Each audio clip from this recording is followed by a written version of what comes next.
You're staring at your phone, the screen blank, the silence deafening. You sent a text, maybe it was sweet, maybe it was vulnerable, maybe it was just a simple, hey, how's it going? And nothing.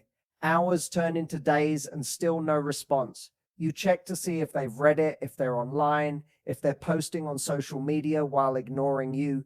Your mind spirals. What did I do wrong? Was I too much? Not enough. The person who once made you feel seen has vanished without a word, leaving you with a hollow ache and 1,000 questions. Or maybe it's not ghosting. Maybe it's a betrayal, a lie uncovered, a promise broken, a trust shattered.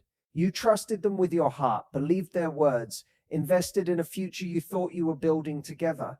And then you found out they weren't who they said they were. Maybe they lied about their feelings, their intentions, or something bigger. Maybe they betrayed you with someone else. Whatever it was, the sting is the same. You feel foolish, small, and alone, wondering how you didn't see it coming. If you're here sitting with this pain, I see you. I know how much it hurts to be ghosted, betrayed, or lied to. It's not just the loss of the person, it's the loss of trust in them, in yourself, in love itself. But here's the truth I want you to hold on to. You are not defined by their actions. You are not broken. You are wounded. Yes, but you are also capable of healing. This moment, as raw as it feels, is the start of rebuilding a stronger, wiser version of yourself. I'm going to walk you through how to sit with the pain, heal the wound, and come out on the other side with a heart that's ready to love again, without carrying the weight of their betrayal. Let me tell you about Maya. She was 27, a vibrant event planner with a knack for making everyone around her feel special. When she came to me for coaching, she was a shadow of that person, her eyes tired from sleepless nights and her voice heavy with self-doubt. I thought he was different, she said, clutching a tissue as she told me about Liam, a guy she'd been dating for 4 months. Maya and Liam's connection felt effortless at first. He was funny, attentive, the kind of person who remembered small details about her, like how she took her coffee or the name of her childhood dog. They'd spend hours talking, planning weekend getaways, even joking about meeting each other's families.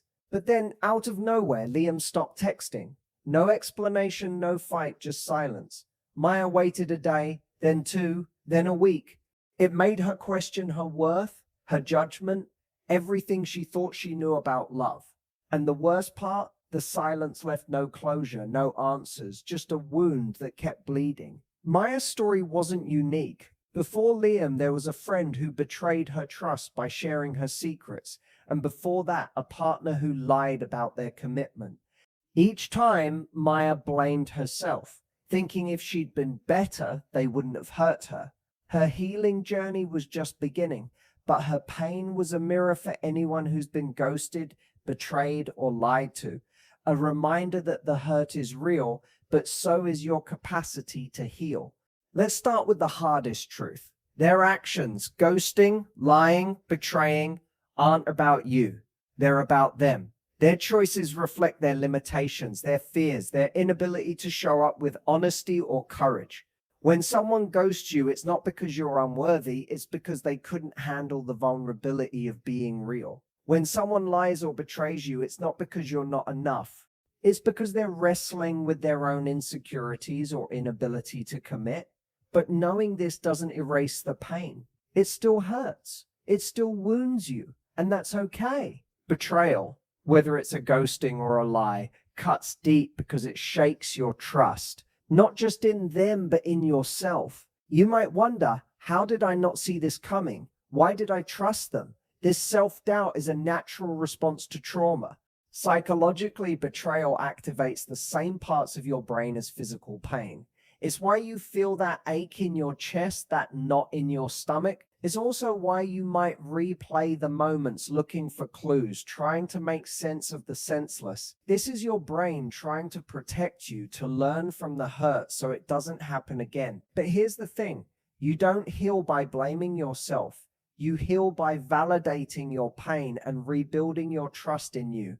Attachment theory helps explain why this hurts so much. If you have an anxious attachment style, you might internalize their actions as proof you're not lovable, driving you to chase closure or answers. If you're avoidant, you might shut down, vowing never to trust again. Both responses are protective, but they keep you stuck. The path forward is acknowledging the wound without letting it define you.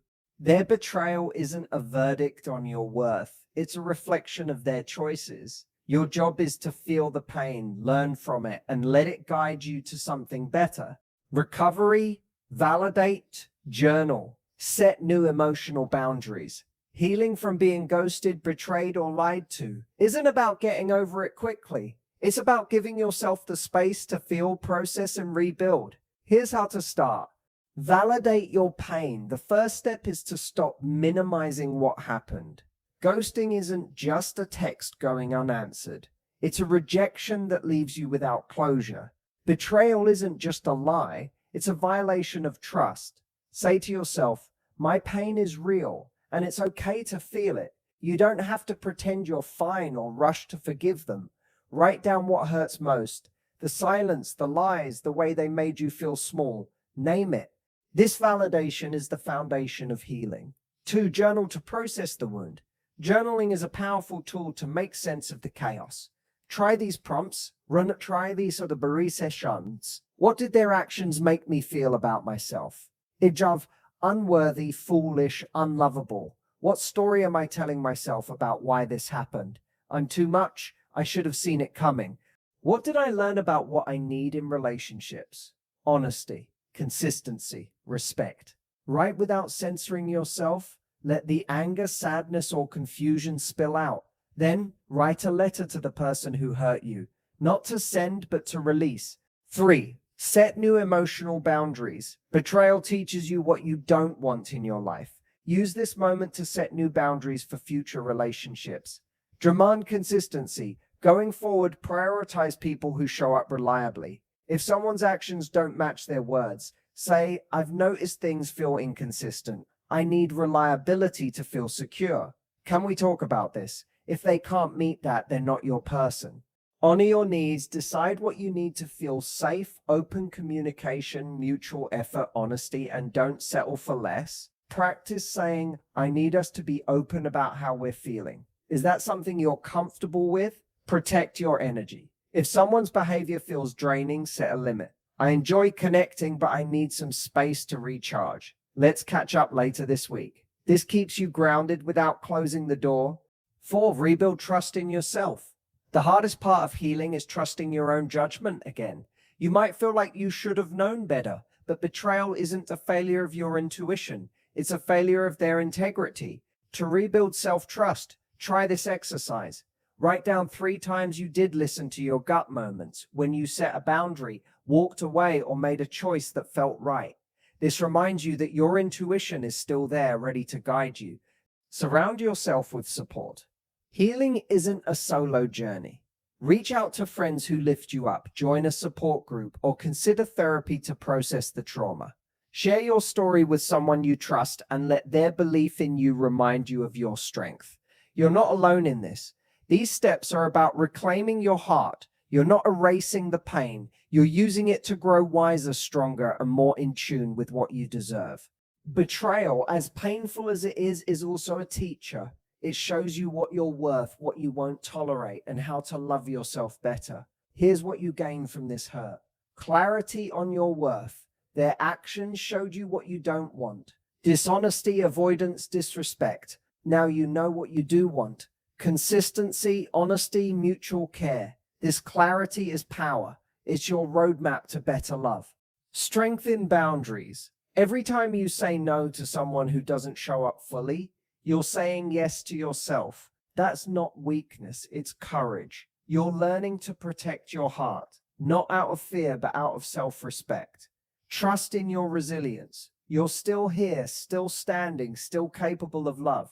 That's not small. You've survived pain before, and you'll do it again, stronger each time. A new definition of love. Betrayal teaches you that love isn't about chasing or proving yourself. It's about mutual effort, safety, and growth. You're learning to choose people who choose you back. Try this. Write down one strength you've gained from this experience. Maybe it's the courage to walk away, the wisdom to spot red flags, or the commitment to treat yourself better. This is your power. Own it. A new definition of love. Betrayal teaches you that love isn't about chasing or proving yourself. It's about mutual effort, safety, and growth. You're learning to choose people who choose you back. Try this. Write down one strength you've gained from this experience. Maybe it's the courage to walk away, the wisdom to spot red flags, or the commitment to treat yourself better. This is your power. Own it. Forgiveness isn't about excusing what they did. It's about freeing yourself from carrying their weight. You forgive by letting go of the need for their apology, their closure, their validation. You forgive by choosing yourself, your healing, your growth, your future. Picture a version of you who walks into new connections with confidence, who trusts your gut, who knows that love isn't about being chosen, but about choosing wisely. Here's your call to action. Today, do one thing that feels like self-love. Write in your journal, call a friend, or set a boundary with someone who's not showing up fully. Say to yourself, I am worthy of love that feels safe, honest, and real. You're not just healing, you're becoming someone who knows their worth and won't settle for less. The pain of betrayal is real, but so is your strength. Step into it. You're ready.